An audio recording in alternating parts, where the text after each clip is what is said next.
ये कहानी काफी संवेदनशील और चिंताजनक स्थिति को दर्शाती है। आपके द्वारा साझा की गई घटनाएं कुछ ऐसी बातों की ओर इशारा करती हैं जो परिवार के भीतर हो रही समस्याओं का संकेत दे सकती हैं। मेरे दामाद का व्यवहार खासकर मेरे प्रति असामान्य और अशोभनीय था, जिससे मुझे असहज महसूस हुआ। इस तरह की स्थितियों में कुछ कदम उठाना जरूरी हो जाता है। तो दोस्तों, मेरा नाम गीता है और फिलहाल 35 वर्ष की हूँ। मगर मेरी फिटनेस और सुडौल शरीर को देखकर अच्छे अच्छे लोगों की नीयत डोल जाते हैं। मैं भले ही 35 की हूँ, मगर देखने में मैं आज भी किसी 16 साल की खूबसूरत स्त्री से कम नहीं हूँ। मेरे पति की अल्प आयु में ही मृत्यु हो गई थी, इसीलिए मैं अकेली ही रहती हूँ। मगर मेरी एक प्यारी बेटी है जिसकी शादी हो चुकी है। अब यही मेरे जिंदगी में दुख सुख बांटने वाली इकलौती बेटी है। इसके पति यानी मेरे दामाद जी भी मेरा बहुत ख्याल रखते हैं। वैसे तो मैं हमेशा अपने घर पर ही रहती हूँ, मगर जब भी मेरी याद आती है तो मेरी बेटी मुझे अपने घर पर बुला लेती है। हम लोग बड़े प्यार से रहते हैं। एक बार मेरी बेटी ने मुझे अपने घर पर मदद के लिए बुलाया था। जैसे ही मैं वहां पहुंची, दामाद ने बड़ी गर्मजोशी से मेरा स्वागत किया। मुझे यह देखकर थोड़ा अजीब लगा, क्योंकि पहले कभी उन्होंने इस तरह से मेरा स्वागत नहीं किया था। उन्होंने मुझे बड़े प्यार से कहा, सासू माँ, आपकी बेटी अब बहुत थक चुकी है। वो अब पहले जैसी नहीं रही। अब आप ही हैं जो मुझे खुश रख सकती हैं। उनके इस व्यवहार से मैं बहुत असहज हो गई। उन्होंने मुझे कुछ कहने का मौका भी नहीं दिया और पूरी रात मेरे साथ अशोभनीय व्यवहार करते रहे। मैं समझ नहीं पा रही थी कि दामाद ऐसा क्यों कर रहे थे। मुझे लगा था कि मैं अपनी बेटी की मदद करने आई हूं, लेकिन यह सब देखकर मैं बहुत घबरा गई। दूसरे दिन मेरी बेटी सविता ने मुझसे कहा, माँ, मैं चाहती हूं कि आप मेरे लिए मेरी पसंदीदा सब्जी बनाएं। मैं तुरंत रसोई में चली गई और खाना बनाने लगी। रात के खाने के दौरान सविता और संजय दोनों ने बड़े चाव से खाना खाया। सविता बोली, माँ, आपके हाथ का खाना खाकर बहुत अच्छा लगा। सविता ने भी हामी भरते हुए कहा, मुझे तो ऐसा लग रहा है जैसे बहुत दिनों बाद अच्छा खाना खाया हो। उसकी इस बात पर सविता ने उसे गुस्से से देखा और कहा, संजय, मेरी माँ के सामने मेरी बुराई मत करो। तुम ऐसा बोल रहे हो जैसे मैं कभी खाना बनाती ही नहीं। क्या तुम रोज मेस में खाते हो? उन दोनों के बीच तू मैं शुरू हो गई। तब मैंने दोनों को शांत करते हुए कहा, सविता, छोटी छोटी बातों को बड़ा मत बनाओ। दामाद तो बस मजाक में तुम्हारे सामने मेरी तारीफ कर रहे होंगे। वैसे भी मैं रोज यहाँ नहीं रहती। तुम ही अपने पति का ख्याल रखती हो। शायद वे सिर्फ हंसी मजाक कर रहे हैं। मैंने अपनी बेटी से ये कहा क्योंकि मैं दामाद को कुछ नहीं कह सकती गई। मैं डाइनिंग हॉल साफ करने लगी। मेरी मदद के लिए दामाद आए और बोले, सविता को तो कोई परवाह ही नहीं है माँ।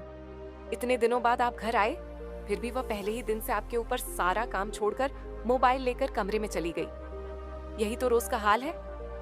दामाद की बात से सहमत होकर मैंने डाइनिंग टेबल से बर्तन उठाए। तभी दामादत के लिए किचन में आ गए।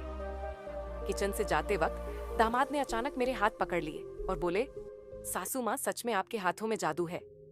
आपके हाथ का खाना खाकर मन बहुत प्रसन्न हो गया। आगे भी मुझे आपके इस तरह के अलग अलग रूप देखने को मिलेंगे। मेरा ना कोई साला है और ना कोई साली।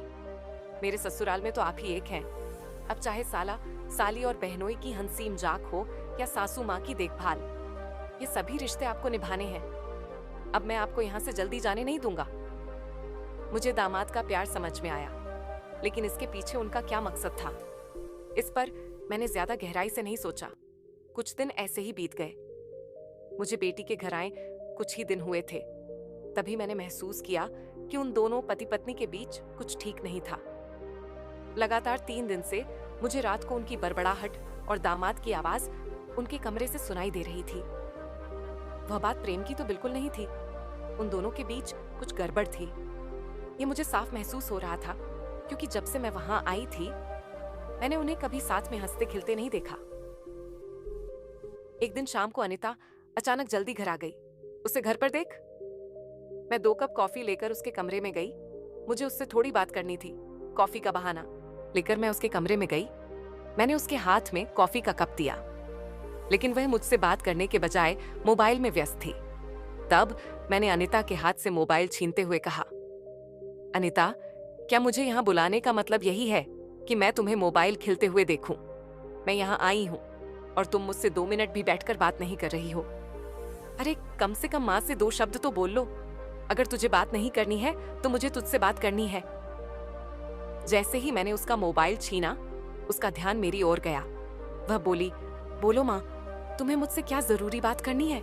मैंने कहा, अनिता, तुम खुद को इतनी कूल दिखाती हो, लेकिन क्या सच में तुम वैसी ही हो? क्या सच में तुम्हारे घर का माहौल इतना शांतिपूर्ण है? मेरी बातों पर अनिता के चेहरे पर सवालिया निशान उभर आया। वह बोली, माँ, तुम क्या कह रही हो? मुझे कुछ समझ में नहीं आ रहा। जो बोलना है सीधे बोलो। अब तुम टीचर नहीं हो और ना ही मैं तुम्हारी स्टूडेंट, जो तुम मुझसे इतनी सख्ती से बात कर रही हो। मैंने उसके कंधे पर हाथ रखते हुए कहा, अरे पिछले 3 दिनों से रात को तुम्हारे कमरे से तुम दोनों की बातें सुनाई दे रही हैं। क्या तुम दोनों के बीच सब ठीक है? अभी तुम्हें बच्चा भी होना है और अभी से ही तुम दोनों के बीच अनबन शुरू हो गई है। तुम्हें तो साथ में पूरा जीवन बिताना है। ये सही तरीका नहीं हमेशा झगड़ा शुरू करता है। उस दिन भी देखा ना, कैसे वह खाने की टेबल पर मुझे कुछ भी कह रहा था। फिर वह बोली, माँ तुम ही बताओ, मैं ऑफिस में थक जाती हूँ, ऊपर से घंटों ट्रैफिक में फंसी रहती हूँ।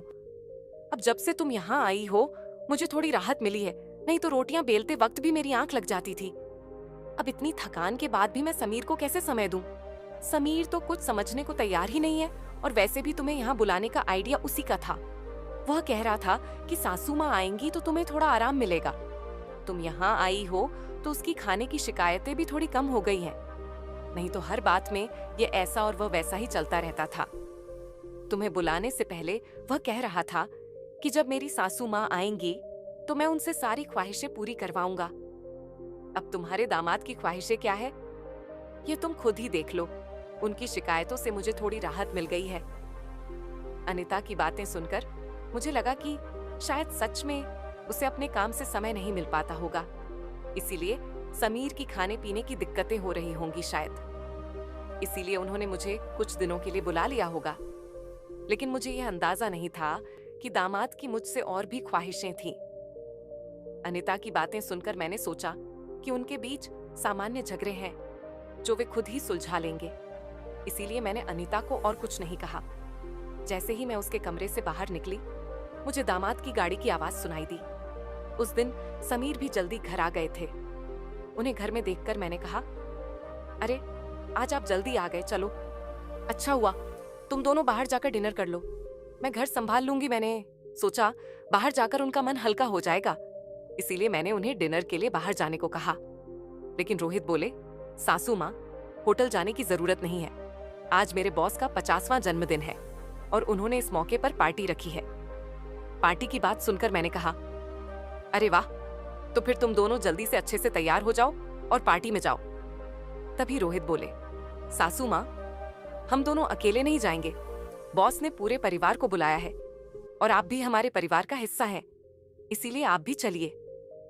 फिर अनिता भी मुझसे जिद करने लगी, माँ, घर पर तुम अकेले बैठकर क्या करोगी? तुम भी चलो, तुम्हारा भी मन हल्का हो जाएगा। जब से तुम आई हो मैं तुम्हें कहीं बाहर घुमाने नहीं ले जा पाई। उन दोनों का इतना जोर था कि मुझे भी उनके साथ जाने के लिए तैयार होना पड़ा। मैं हमेशा जब भी कहीं जाती हूँ तो 1-2 पार्टी वियर कपड़े साथ रखती हूँ। इस बार भी मैंने पिंक रंग की नेट वाली साड़ी रखी थी। मैंने वही साड़ी पहनकर अच्छे से तैयार हो गई और कमरे से बाहर आई। जैसे ही मैं बाहर आई, रोहित मुझे देख रहे थे और ऊपर से नीचे तक निहार रहे थे। उन्होंने हंसकर कहा, आज आपको सासू माँ कहने में मुझे शर्म आ रही है, क्योंकि आप तो बिल्कुल भी उम्र दराज नहीं लग रही हैं। आज तो आप किसी हीरोइन से कम नहीं। दामाद मेरी तारीफ कर रहे थे, लेकिन अनिता का ध्यान इस ओर नहीं था। जैसे ही हम पार्टी में पहुंचे, दामाद के बॉस हमारे पास आए। उन्होंने मुझे देखकर संजय से कहा, संजय, तुम्हारी साली तो बहुत ही सुंदर है। संजय कुछ कहने ही वाला था कि अनिता तुरंत बोल पड़ी, ये संजय की साली नहीं है, ये मेरी माँ है और संजय की सास है। हमारे रिश्ते के बारे में जानकर बॉस चौंक गए और बॉस ने कहा, ये खूबसूरती और जवानी देखकर ऐसा बिल्कुल नहीं लगा कि आप सासू माँ हो सकती हैं। उन्होंने अपनी गलती स्वीकारते हुए मुझसे माफी मांगी और वहां से चले गए। बॉस के जाते ही दामाद मेरी तारीफ करने लगे। सच में सासू माँ, आज तो आप सविता से भी ज्यादा खूबसूरत लग रही हैं। सच में पत्नी तो ऐसी होनी चाहिए। ये कहते हुए दामाद ने मेरे हाथ पर ताली मारी और हंसने लगे, लेकिन उनके इस मजाक पर सविता नाराज हो गई और गुस्से से मेरी तरफ देखने लगी। धीरे धीरे मुझे दामाद की नजरों का एहसास होने लगा था। कुछ देर बाद हम घर जाने के लिए निकल पड़े। जब हम घर पहुंचे तो सविता और मैं गाड़ी से उतरे। गाड़ी से उतरते ही सविता ने गुस्से में कहा, माँ, आज के बाद तुम्हें इतना सजने समझने की कोई जरूरत नहीं है। अपनी उम्र के हिसाब से रहना सीखो। उसके तीखे शब्द सुनकर वह पैर पटकते हुए घर के अंदर चली गई। मुझे उसका गुस्सा कुछ समझ नहीं आया। असल में मुझे किसी बात पर गुस्सा करने का सवाल ही नहीं था। फिर भी सविता मुझसे नाराज होकर अंदर चली गई। मैंने उसकी बातों को नादान लड़की समझकर नजरअंदाज कर दिया और घर में जाकर अपने कमरे में चली गई। कुछ देर बाद फ्रेश होकर मैंने रात में सोने के लिए नाइट गाउन पहन लिया। रोज की तरह सोने से पहले मैंने अपने हाथ पैरों पर बॉडी लोशन लगाया। तभी दरवाजे पर दस्तक हुई। दरवाजे पर दामाद खड़े थे। हमारी नजरें मिलते ही दामाद ने कहा, सासू माँ, क्या मैं अंदर आ सकता हूँ? ये घर उनका ही था, फिर भी वे कमरे में आने के लिए मुझसे अनुमति ले रहे थे। मैंने हंसते हुए कहा, यह घर तो आपका ही है, मेरी अनुमति लेने की क्या जरूरत? आप यहाँ कभी भी आ सकते हैं। उनके चेहरे पर मुस्कान आई और दामाद कमरे के अंदर आ गए। मेरी ओर देखते हुए उन्होंने कहा, सासू माँ, आज आप वाकई बहुत सुंदर लग रही हैं। वैसे तो आप हमेशा ही सुंदर दिखती हैं, लेकिन आज आप इतनी जवान लग रही हैं कि मुझे आपको सासू माँ कहने में शर्म आ रही है। कभी कभी तो ऐसा लगता है कि आपको नाम से पुकारूं। आप तो अनिता की बहन जैसी दिखती हैं। उनकी बातों ने मुझे अंदर से खुशी से भर दिया। किसी 40 साल की महिला की तुलना अगर 21-22 साल की लड़की से की जाए तो वो महिला खुश होना लाजमी है। मैं भी बहुत खुश हो गई और मन ही मन मुस्कुराने लगी। दामाद की तारीफ से मन में जैसे लड्डू फूटने लगे। पर उस दिन के बाद दामाद की बातें और उनकी हरकतें बढ़ने लगीं। 4 दिन बाद मैंने अपनी बेटी अनिता और दामाद की कमरे से बहस की आवाजें सुनी। मैं चुपचाप अपने कमरे से बाहर निकली और धीरे धीरे उनकी बातें सुनने लगी। तभी दामाद कमरे से बाहर आते दिखे। उन्हें बाहर आते देख मैं जल्दी से अपने कमरे में चली गई। जैसे ही मैं कमरे की लाइट बंद करने वाली थी, समीर, दामाद, अचानक मेरे कमरे में आ गया। उसका चेहरा गुस्से से भरा हुआ था। मैंने उसे एक गिलास पानी दिया और पूछा, सब ठीक तो है ना? इस पर दामाद बोले, सासू माँ, आपकी बेटी और आप में कितना फर्क है। शादी के बाद पति से कैसा व्यवहार करना चाहिए, उसे खुश कैसे रखना चाहिए, ये आपने अनिता को कुछ नहीं सिखाया। जब भी मैं उसके पास जाता हूँ वह सिर्फ यही कहती है कि वह बहुत थक गई है। आपकी बेटी अब मुझे बिल्कुल भी अच्छी नहीं लगती। उसके सामने आप जवान लगती हैं। कहाँ आपकी ताजगी और कहाँ अनिता का बुढ़ापा। मैंने शांत रहकर उनकी सारी बातें सुनी। जब वे अपनी बात खत्म कर चुके तो मैंने उन्हें समझाते हुए कहा, दामाद जी, आप गुस्सा मत कीजिए। अनिता अपने ऑफिस के काम में बहुत थक जाती है, इसीलिए वह थोड़ा परेशान हो जाती है। कुछ दिन के लिए आप दोनों कहीं बाहर घूमने चले जाइए, सब कुछ ठीक हो जाएगा। काम की भागदौड़ में खुद के लिए भी समय निकालना बहुत जरूरी है।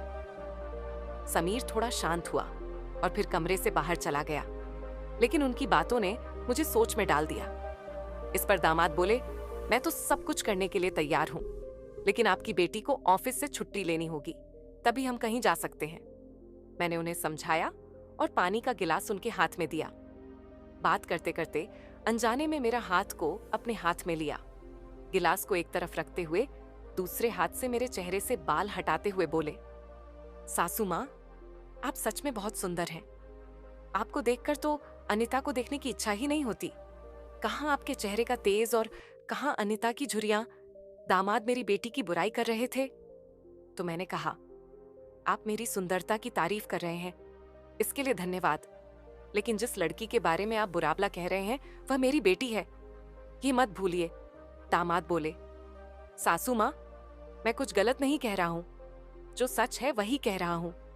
अब अनिता बूढ़ी दिखने लगी है तो मैं क्या करूं? आपके सामने वो सच में फीकी पड़ती है। आपकी सुंदरता बेहद मनमोहक है। बोलते बोलते उनकी नजर मुझ पर टिकी रही। तब मैंने कहा, अब काफी रात हो गई है, आपको जाकर सो जाना चाहिए, नहीं तो अनिता यहाँ आ गई तो वह नाराज हो जाएगी। मैंने किसी तरह से उन्हें अपने कमरे से बाहर किया, वरना वह रात भर वहीं बैठे रहते। खैर, जो भी हो, लेकिन रोहित ने मेरी जो प्रशंसा की, वह मुझे वह टिफिन पैक कर दीजिए और अच्छे से भरकर जब से आप मेरा टिफिन बना रहे हैं। ऑफिस में मेरी क्रेडिट कुछ ज्यादा ही बढ़ गई है। मेरे दोस्त रोज मेरे टिफिन की तारीफ करते हैं और आज तो मेरे बॉस ने भी मेरी तारीफ की। सबको लगा कि मेरी पत्नी ने इतना अच्छा खाना बनाया है, लेकिन मैंने उन्हें बताया कि यह जादू मेरी पत्नी के नहीं, बल्कि मेरी सासू माँ के हाथों का है। उन्होंने आगे कहा, कल मेरे बॉस ने आपसे भी टिफिन मांगा है, और हाँ, टिफिन के साथ आप भी अच्छे से तैयार रहिएगा, क्योंकि बॉस ने आपको भी मिलने के लिए बुलाया है। मेरे दोस्तों को भी आपसे मिलने की इच्छा है। दामाद मेरी तारीफों के पुल बांध रहे थे, तभी अनिता वहीं बैठी थी। बातें करके रोहित डाइनिंग से बाहर चले गए और मैं भी किचन में रात का खाना बनाने जाने लगी। तभी अनिता ने कहा, माँ, तुम्हें अपने दामाद के सामने ज्यादा कूल बनने की कोशिश नहीं करनी चाहिए। मैंने तुम्हें उसी दिन समझाया था कि तुम्हें अपनी उम्र के हिसाब से रहना चाहिए। अब ना तुम नौकरी करती हो, ना पापा है, तो तुम्हें इन सब नखरों की क्या जरूरत है। कल जब तुम रोहित के ऑफिस जा ही रही हो, तो एकदम साधारण और सादगी से जाओ। मुझे तुम्हारा ये टप टिप रहना बिल्कुल अच्छा नहीं लगता। मेरी अपनी बेटी, मुझे तुम्हारा ये टप टिप रहना बिल्कुल अच्छा नहीं लगता। मेरी अपनी बेटी मुझ पर हुक्म चलाने लगी थी। उस समय मुझे अनिता की बातों पर बहुत गुस्सा आया। मैंने उससे कहा, अनिता, उस दिन मैंने तुम्हें बच्चा समझकर कोई जवाब नहीं दिया, लेकिन अब तुम्हारी हिम्मत बढ़ती जा रही है। याद रखना, मैं तुम्हारी माँ हूं, ये मत भूलना। मुझसे बात करते समय अपनी जुबान का ख्याल रखो।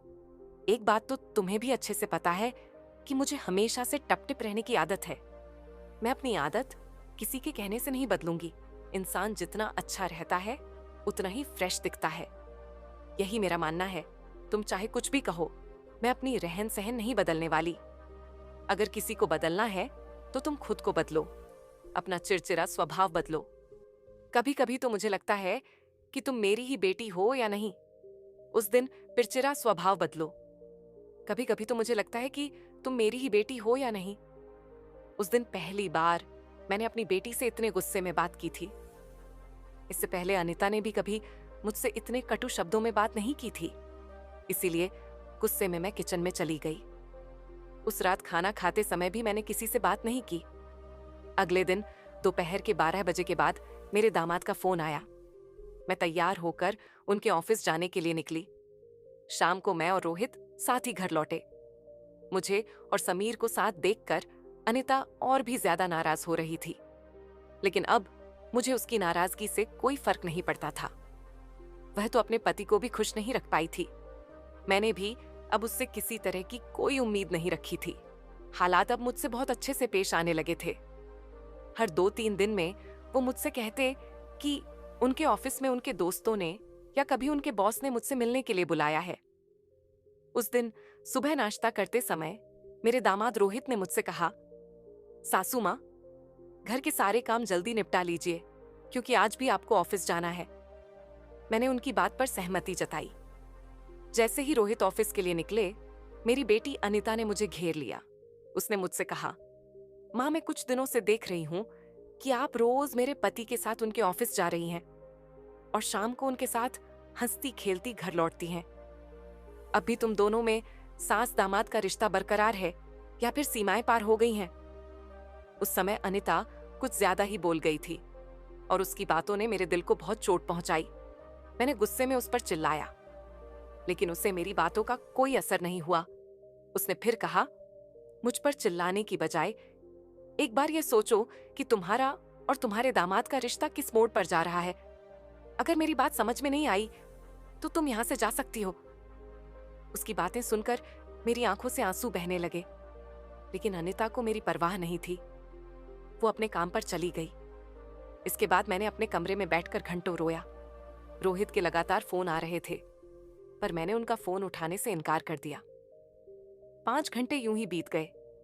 फिर मैंने खुद को संभालने की कोशिश की और अपना बैग पैक करने लगी।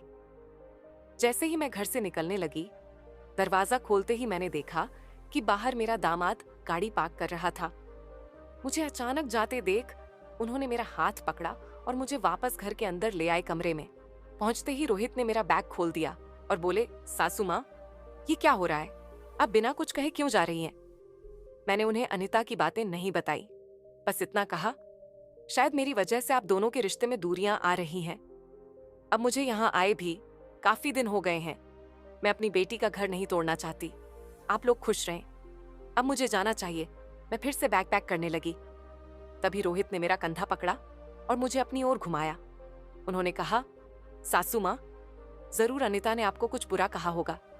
मैंने आपको पहले ही बताया था कि उसकी बातों पर ध्यान मत दीजिए। वो खुद को संभाल नहीं पाती। मुझे तो लगता है कि आपकी बेटी आपसे जलने लगी है। रोहित की ये बातें सुनकर मैं चुप रह गई, लेकिन मन में कई सवाल उमड़ने लगे। कुछ लोग दूसरों की सफलता या खुशी देखकर जलते हैं और ऐसे लोग कभी दुआ नहीं देते। इसीलिए आपको भी उनकी परवाह किए बिना अपने जीवन को ठोने मेरे आंसू पहुंचे और कहा, किसी की बातों से इतना हताश मत होइए, मैं आपके साथ हूं। उनके शब्दों में एक अलग ही अपनापन और प्यार महसूस हो रहा था। उस दिन के बाद जब अनीता सो जाती, रोहित रात को मेरे कमरे में आने लगे। अब उनका मेरे कमरे में आना मुझे असहज नहीं करता था, क्योंकि हमारा रिश्ता एक नए मोड़ पर जा चुका था। रोहित अब मेरे सिर्फ दामाद नहीं रहे। पिछले 4-5 दिनों से वह मेरे कमरे में आ रहे थे। कुछ समय बाद मेरे मन में ख्याल आया कि अगर अनीता को इस सब का पता चल गया तो क्या होगा। मैंने रोहित से यह सवाल पूछा। मैंने कहा, रोहित, तुम रोज रात अनीता की नजरों से बचकर मेरे कमरे में आते हो, लेकिन क्या तुम सुनिश्चित कर सकते हो कि वह गहरी नींद में होती है? अगर अचानक अनीता मेरे कमरे में आ गई और उसने यह सब देख लिया तो क्या होगा? रोहित ने मेरी ओर देखते हुए कहा, सासू माँ, कभी न कभी हमें इस स्थिति का सामना करना ही होगा। जो काम मेरी पत्नी को करना चाहिए था वह आपने किया। इसमें आपकी क्या गलती है? अनीता को वक्त रहते सब समझ जाना चाहिए था, लेकिन अब वक्त उसके हाथ से निकल चुका है। आप ज्यादा चिंता मत कीजिए, वरना आपके चेहरे पर झुर्रियां आ जाएंगी। हमें सिर्फ अनीता के सामने इस रिश्ते को स्वीकार करने का साहस रखना होगा। हम दोनों बात कर ही रहे थे कि अचानक अनीता कमरे में आ गई। मैंने उसका नाम लिया ही था कि वह वहां खड़ी नजर आई। हम दोनों, सास और दामाद, एक दूसरे को देख रहे थे, जबकि अनीता हमें साथ देखकर बस हमें घूरती रह गई। उसने कहा, मुझे तुम दोनों पर पहले ही शक हो गया था रोहित। तुम्हें क्या लगा कि तुम रोज रात को मुझे धोखा देकर जाते हो और मुझे इसका बिल्कुल पता नहीं चलता? मैं तो बस सही समय का इंतजार कर रही थी ताकि तुम दोनों को रंगे हाथों पकड़ सकूं। अब मैंने तुम्हारी सारी बातें रिकॉर्ड कर ली हैं और इस हालत में भी तुम्हें देख लिया है। अनीता बोल ही रही थी कि अचानक रोहित का फोन बजा। उसने मेरा हाथ छोड़ दिया और कमरे से बाहर चला गया। थोड़ी देर पहले जब वह मुझे समझा रहा था, तब उसने मेरा हाथ पकड़ रखा था। कुछ ही मिनटों बाद संजय एक व्यक्ति को लेकर कमरे में लौटा। वह तीसरा व्यक्ति और कोई नहीं बल्कि रोहित का बॉस अभिषेक जी थे। उन्हें आधी रात को घर में देखकर सविता चौंक गई। उसने हैरान होते हुए कहा, आप इस समय यहां कैसे? अभिषेक जी भी अनीता को देखकर आश्चर्य में थे, पर अनीता बिना रुके बोलती रही, आप यहां क्यों आए हैं ये मुझे नहीं पता, लेकिन अब मेरे पास गवाह है। फिर वह बॉस के सामने मेरे और मेरे दामाद के रिश्ते को लेकर बकवास करने लगी। और पति के बारे में क्या बकवास कर रही हो? लेकिन सविता मानो और ज्यादा बकवास करने लगी। तभी संजय जोर से चिल्लाया, बस करो, मैं अब तक सब कुछ सुन रहा था। मुझे पहले से पता था कि तुम समझदार नहीं हो, इसीलिए मैंने तुम्हें कुछ नहीं बताया। लेकिन अब तुम बॉस के सामने गलत बातें करने लगी हो। अब समय आ गया है कि तुम्हें सच बताया जाए। मैंने संजय को शांत रहने को कहा, लेकिन उसने मेरी एक नहीं सुनी। वह बोला, माँ, अब और कितने दिन आप ये सब बातें छिपा कर रखेंगी? इस तरह डर कर जीना संभव नहीं है। आपको किसी से डरने की जरूरत नहीं, क्योंकि आपने कोई अपराध नहीं किया है। फिर संजय ने सविता की ओर देखते हुए कहा, सविता, पिछले कुछ दिनों से मैं इस कमरे में आ रहा था। यह सच है, लेकिन इसका कारण वो नहीं है जो तुम समझ रही हो। मैं यहाँ इसीलिए आता था ताकि अपने बॉस को तुम्हारी माँ के कमरे में सुरक्षित छोड़ सकूं। मैं तुम्हारी माँ के साथ नहीं, बल्कि अभिषेक जी होते थे यहाँ। रोहित ने आगे बताया, जिस दिन हम बॉस के जन्मदिन की पार्टी में गए थे, उसी रात जब हम घर लौटे मैंने तुम्हारी माँ को उनके कमरे में रोते हुए देखा। उस रात बॉस ने मुझसे तुम्हारी माँ का फोन नंबर भी लिया था। उसी रात के बाद बॉस बार बार तुम्हारी माँ को फोन कर रहे थे। अगले दिन मैंने उनसे इस बारे में पूछा, तभी मुझे सच्चाई पता चली। एक समय था जब तुम्हारी माँ और मेरे बॉस एक ही कॉलेज में पढ़ते थे। तब उनके बीच प्रेम संबंध था, लेकिन घर वालों के दबाव के कारण वे अपना जीवन साथ नहीं बिता सके। किस्मत ने 30 साल से दूर किया। तुम्हारी माँ इस बारे में कुछ बोलने को तैयार नहीं थी, लेकिन बॉस के जरिए मुझे उनके रिश्ते के बारे में पता चला। तब से मैं जानबूझकर कभी दोस्तों का बहाना बनाकर तो कभी बॉस का बहाना बनाकर तुम्हारी माँ और बॉस को एक दूसरे से मिलाने की कोशिश करता रहा। धीरे धीरे मैंने तुम्हारी माँ के चेहरे पर फिर से खुशी देखनी शुरू की। वह भी अपने पुराने रिश्ते को फिर से जीने लगी।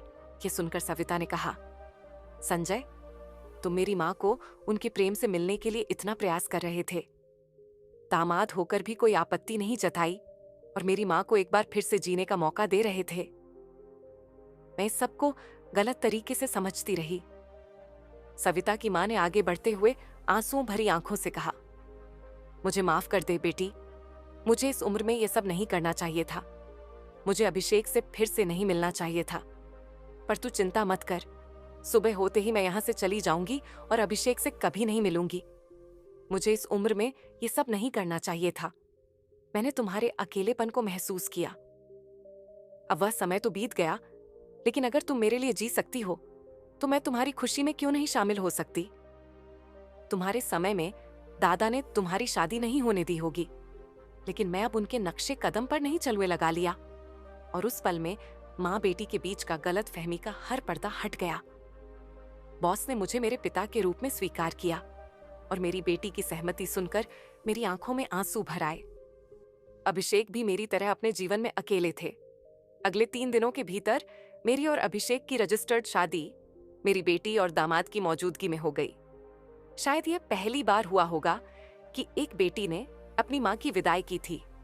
मेरी विदाई के समय मैंने अनिता को एक महत्वपूर्ण सीख दी। मैंने उससे कहा, अनिता, पैसा सब कुछ नहीं होता। हमेशा पैसे के पीछे भागना छोड़ो और कभी अपने परिवार पर भी ध्यान दो।